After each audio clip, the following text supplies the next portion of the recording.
जी नाजरीन, अवर न्यूज़ में खुश आमदीद कहते हैं। खबरों को रुक करते हैं डेरा गाजी खान की तरफ, जहां से हमारे ब्यूरो चीफ असद खान सूरी की रिपोर्ट के मुताबिक वजीर आला पंजाब सरदार उस्मान अहमद खान बुज़दार की हदायत पर जिला डेरा गाजी खान में 65 साल से जायद उम्र के शहरियों की कोरोना से बचाव के लिए वैक्सीनेशन मुहिम शुरू कर दी गई है।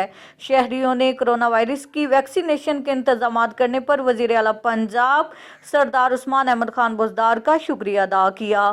जिला डेरा गाजी खान में 65 साल से जायद उम्र के शहरियों की कोरोना से बचाव के लिए वैक्सीनेशन मुहिम शुरू कर दी गई। शहरियों ने कोरोना वायरस की वैक्सीनेशन के इंतजाम करने पर वजीर आला पंजाब सरदार उस्मान अहमद खान बुज़दार का शुक्रिया अदा किया। हुकूमत पंजाब की हदायत पर गाजी मेडिकल कॉलेज डेरा गाजी खान और THQ हस्पताल तोंसा में वैक्सीनेशन सेंटर्स कायम कर दिए गए। इससे कबल फ्रंट लाइन वर्कर्स को भी कोरोना वायरस से बचाव के लिए वैक्सीनेशन की गई।